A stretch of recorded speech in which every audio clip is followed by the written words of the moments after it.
The bounding pattern includes the weasels, and the weasels include everything from the least weasel, which actually is so small it can chase mice down through their own little holes, right up to the big otters and the fishers. If you look at the tracks here, you look at the center line on the left-hand side, you notice there's no diagonal pattern. It's a direct path, or the center line goes through all the tracks. All 4 feet are in those tracks. Even some tracking books, a lot of people think there's only 2 feet in making these tracks, but all 4 land here. The front feet come down, the long skinny animal then hunches its back like an inchworm almost, and the rear feet land right behind the front. And you can clearly see that in my graphic here in the center. And to the right there's an actual photograph of what you might see when you're out there.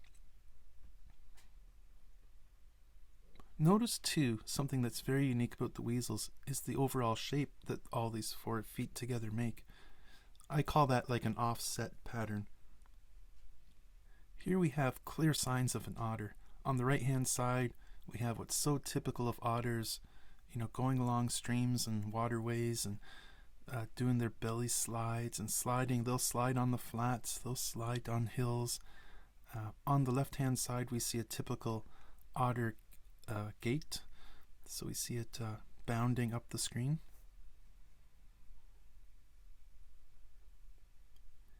Here we have another pattern that the otters and the fisher and the fox tend to use. It's that 1-2-1 pattern you might remember from the diagonal walkers. I mentioned the foxes do this often. So on the left hand side is actually a fisher doing that 1-2-1 pattern. On the right hand side is an otter doing the same pattern. They look a little different. The one on the left, the fisher, which is a sleek animal that can climb trees quickly and is quite nimble, it kind of has a slender sort of gait to it.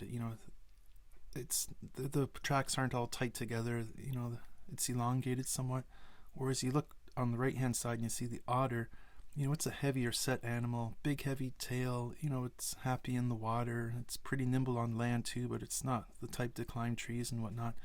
So its tracks look more condensed. They're all closer together between the sets. They're closer together.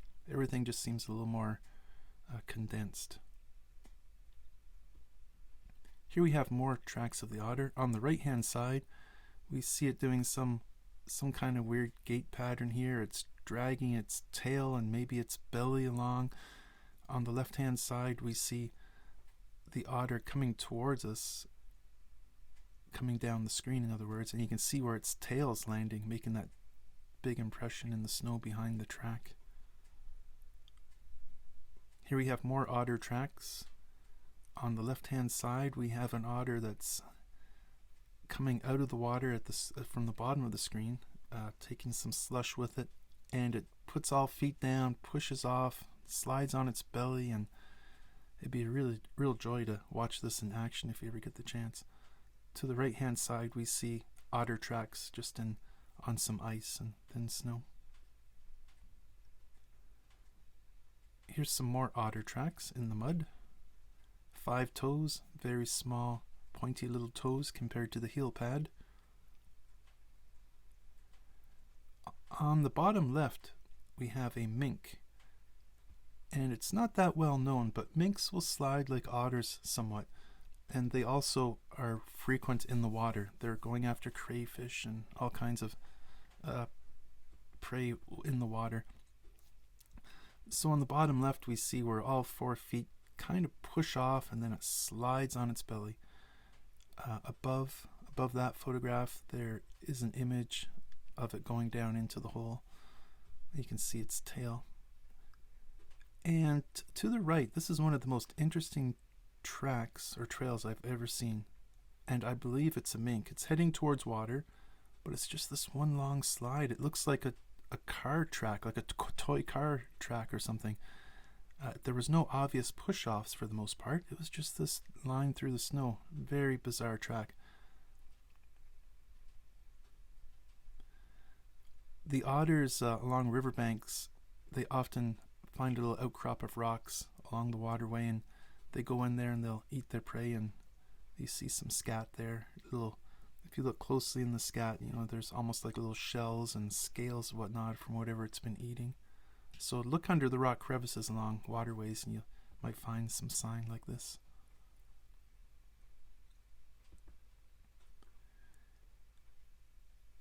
Here we have what could be a short-tailed weasel.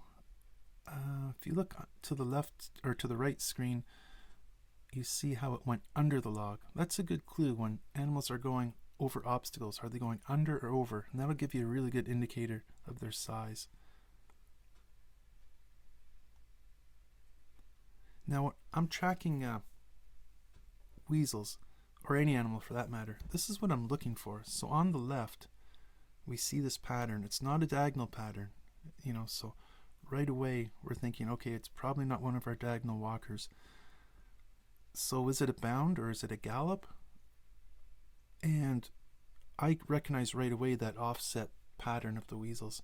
So the center screen is kind of what I'm looking for. I'm looking through the center line and I'm trying to superimpose how they typically walk, or that structure of that bounding pattern. Here we have the skunk.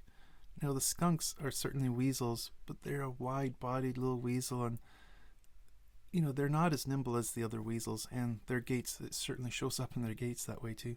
So on the left-hand side, you notice how there's 4 tracks, and if you draw a center line up through that trail pattern, it's almost going a little bit sideways. These 4 tracks that land kind of in a row. Very unique pattern to the skunk. And to the right we have a close-up of the skunk tracks. You can see those tiny little toes, and you can actually count 5 toes on that bottom track, typical of the weasels.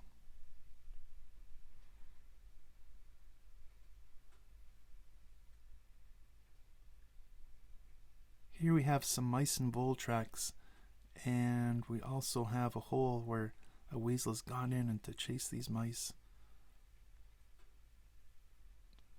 Now this, it's hard to tell from here, but it is a bounding pattern, and this photograph was taken from 50 meters away. However, there's something very unique about this. The short-tailed weasels, also called ermines or stoats, when they're bounding, they tend to change. I don't know if it's so much their speed, but instead of having tracks that are the same distance apart, it goes back and forth between a few tracks close together and then a few bounds further apart, for no apparent reason, but that's a common sign of the short-tailed weasel. Here again we have that same short-tailed weasel roaming around in the forest, a clear offset 2 and 2 pattern. Remember, all 4 tracks are in those 2 little indentations. Here's a close-up of the short-tailed weasel track, and we're taking the overall trail width. It's hard to see 4 feet in there, but they're there. And we have a trail width of about 1 3/4 of an inch. And if we go down to our ruler and we look under bounder, 1 3/4 inch, it looks like a short-tailed weasel. That's the closest trail width. One thing you have to remember too about the weasels is there's something called a sexual dimorphism, where the males can be quite a bit larger than the females, and because of that there's almost some overlap with these trail widths. For instance, a least weasel, which might be 1 inch trail width, a large male least weasel, is approaching the size of a small female short-tailed weasel. Here we have the tracks moving from right to left, and this is a side view of the track. And if you're wondering which direction the animal's going, look the direction where the snow's being kicked up. And we notice here on the left-hand side that there's snow being kicked up when the animal exited the track. This was a super find. This was us following I think it was a short-tailed weasel. It might have been a long-tailed weasel. I don't remember. And on the right-hand side, we see the trail pattern, but then we see this other marking. And I colored in green what that marking was on the left-hand side. And what it was, I believe, was a mouse being carried in the weasel's mouth. And they will go and cache these. Here we have the least weasel. and they're so small and light, they hardly make a dent in the snow, and you have to have the right sunlight conditions to cast the proper shadows to see these at all. They're so small. Here we have a comparison. On the right hand side we have the least weasel. We have the short-tailed weasel, a small short-tailed weasel, that bounding pattern. On the left-hand side, we have the least weasel. So there is quite a bit of difference. Like, it might only be a quarter-inch difference, or maybe a half-inch difference in trail width, but that's huge because the animal is that much heavier as well.